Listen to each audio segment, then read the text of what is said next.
नमस्कार दोस्तों, आज हम बात करेंगे एक ऐसे टॉपिक पे जो कहीं ना कहीं हर इन्वेस्टर के दिमाग में रहता है कि एसआईपी बेस्ट है या आरडी बेस्ट है। कहीं ना कहीं एक कंफ्यूजन बना रहता है कि हमें एसआईपी के साथ जाना चाहिए या आरडी के साथ जाना चाहिए। तो दोस्तों, इस वीडियो को आप एंड तक देखना, आज आपको क्लियर हो जाएगा कि हमारे लिए क्या बेस्ट है, एसआईपी या आरडी। दोस्तों, सबसे पहले हम लोग समझते हैं आरडी होती क्या है, यानी रिकरिंग डिपॉजिट क्या होता है। आरडी बहुत सिंपल सा इन्वेस्टमेंट करने का एक रास्ता है जिसे आप अपने बैंक के थ्रू भी कर सकते हो और पोस्ट ऑफिस जाके भी कर सकते हो। या तो आपके पास बैंक अकाउंट हो या एक आपका नॉर्मल सा केवाईसी होगा, उसके थ्रू आपकी आरडी शुरू हो जाएगी।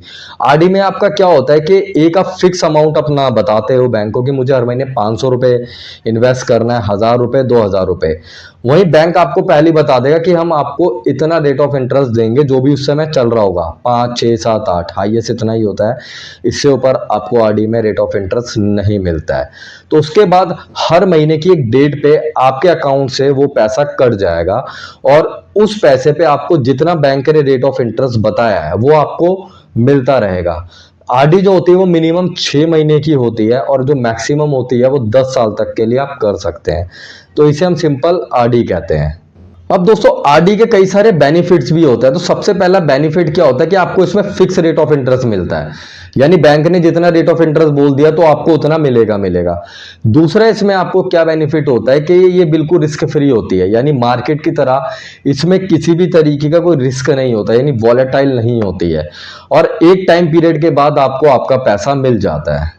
वही दोस्तों, मैं बात करूं आरडी के कुछ नुकसान की, तो नुकसान ये होते हैं कि इसमें जो रेट ऑफ इंटरेस्ट होता है वो अदर जो सोर्सेज हैं जैसे म्यूचुअल फंड है उसके बराबर नहीं मिल पाता। इसमें आपको हाईएस्ट 5, 6, 7, 8% तक ही मिल पाता है। तो कहीं ना कहीं आप इन्फ्लेशन को बीट नहीं कर पाते हो।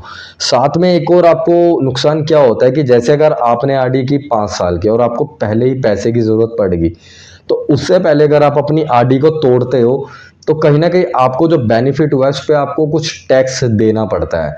तो ये इसके कुछ नुकसान भी हैं। अब दोस्तों, एसआईपी क्या होती है, यानी जिसे कहते हैं सिस्टमैटिक इन्वेस्टमेंट प्लान। अगर आप इसके नाम में देखो तो दोस्तों आ रहा है सिस्टमैटिक इन्वेस्टमेंट प्लान, यानी एक ऐसा इन्वेस्टमेंट जो प्लानिंग के थ्रू किया गया है, यानी इसे हम लोग म्यूचुअल फंड भी कहते हैं। और ये कहीं ना कहीं शेयर मार्केट से कनेक्टेड होता है, लिंक होता है और इसमें रिस्क भी होता है। पर दोस्तों कहते हैं ना, रिस्क के साथ हमेशा बेनिफिट भी मिलते हैं। तो शेयर मार्केट से ये लिंक होता है, इसमें आपका जो पैसा होता है वो मल्टीपल सेक्टर में लगता है। और एसआईपी में देखा गया है कि अगर कोई भी बंदा लॉन्ग टर्म में जाता है तो उसे मिनिमम 12% तक का रिटर्न तो मिल ही जाता है और मैक्सिमम 15, और अगर मार्केट ने अच्छा किया तो और। तो ये एक सिस्टमैटिक इन्वेस्टमेंट प्लान होता है जो मार्केट से कनेक्टेड होता है, जिसमें रिस्क भी रहता है, पर रिस्क के साथ इसमें आपको रिटर्न भी ज़्यादा मिलता है। वही दोस्तों, एसआईपी की अगर हम बात करें तो बहुत सारे बेनिफिट हैं, जैसे कि आप अगर लॉन्ग टर्म में जाते हैं तो आपको बहुत अच्छा रिटर्न इसमें मिल जाता है। आपका जो इन्वेस्टमेंट होता है वो डाइवर्सिफाइड होता है, यानी अलग अलग सेक्टर में लगता है, तो वहाँ से आपको बेनिफिट मिलता है। और सबसे बड़ा जो आपको बेनिफिट होता है वो ये होता है कि आपको कंपाउंड इंटरेस्ट मिलता है, यानी इंटरेस्ट के ऊपर भी इंटरेस्ट मिलता है।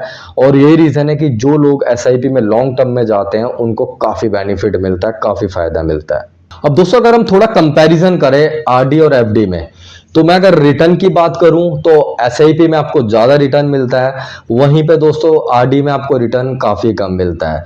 दूसरा है फ्लेक्सिबिलिटी, यानी आरडी का आपने जितने भी टाइम के लिए किया है उतने टाइम आपको चलानी पड़ेगी। अगर आप उससे पहले तोड़ते हैं तो कहीं ना कहीं आपको फाइन भरना पड़ता है, आपको उस पर कहीं ना कहीं थोड़ा टैक्स एक्स्ट्रा लगता है। बट अगर मैं वही बात करूं एसआईपी की, अगर आपने ओपन एंडेड एसआईपी की है तो आप उस पैसे को कभी भी निकाल सकते हो, तो उस पर आपको किसी भी तरीके की बाउंडेशंस नहीं होती हैं दोस्तों। वही दोस्तों, अगर आप एसआईपी करते हैं तो एसआईपी पे आपको टैक्स बेनिफिट भी मिलते हैं अगर आप ईएलएसएस के साथ जाते हैं। साथ में लॉन्ग टर्म में अगर आप जाते हो तो भी आपको एसआईपी में ही ज़्यादा बेनिफिट मिलते हैं। तो दोस्तों, अगर मैं बात करूं तो आरडी के मुकाबले कहीं ना कहीं एसआईपी एक अच्छा ऑप्शन है, एक बेस्ट ऑप्शन है अपनी वेल्थ को क्रिएट करने का। अब मैं वही बात करूं दोस्तों, हमें किसको चुनना चाहिए, इन दोनों में से क्या बेस्ट है। तो दोस्तों, अगर आप रिस्क लेने से डरते हो और आपको लगता है कि मैं रिस्क नहीं ले सकता, मुझे एक फिक्स गेम में ही खेलना है, मुझे ज़्यादा बाहर जाके नहीं खेलना है, तो आरडी आपके लिए बेस्ट है। बट दोस्तों, अगर आप सोचते हो कि यार मैं रिस्क ले सकता हूँ, अभी मेरी एज भी कम है, तो एसआईपी आपके लिए बहुत बहुत अच्छा रास्ता है। कम एज में अगर आप एसआईपी के साथ जाते हैं तो आपको काफ़ी ज़्यादा बेनिफिट्स मिल सकते हैं, आपको काफ़ी अच्छा रिटर्न मिल सकता है।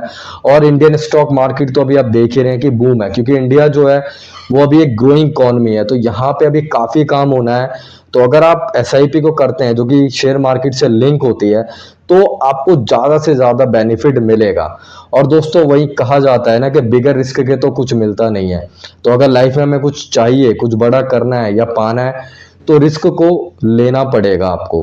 तो मेरी तो राय यही है कि अगर आप लॉन्ग टर्म में जाना चाहते हो, थोड़ा रिस्क बेयर कर सकते हो, लंबे खेलना चाहते हो, तो आप एसआईपी के साथ जाओ। बट अगर आप नहीं खेलना चाहते, रिस्क नहीं लेना चाहते, या शॉर्ट टर्म आपको इन्वेस्ट करना है, तो आप आरडी के साथ जा सकते हो। वहां पे भी आपको इजीली 6-7-8% तक का रिटर्न मिल जाएगा। तो आई होप दोस्तों वीडियो आपको अच्छा लगा होगा। अच्छा लगा है तो कमेंट ज़रूर करें, और अगर आप चाहते हैं किसी और टॉपिक पे मैं आपके लिए वीडियो बनाऊं तो आप वो भी कमेंट करें। इसी के साथ दोस्तों वीडियो को लाइक करो, शेयर करो, सब्सक्राइब करो, बेल आइकन दबा देना ताकि आने वाली मेरी सारी वीडियोस की इंफॉर्मेशन आपको मिलती रहे। तो मिलते हैं दोस्तों अगले वीडियो में, जब तक के लिए दोस्तों जय हिंद जय भारत।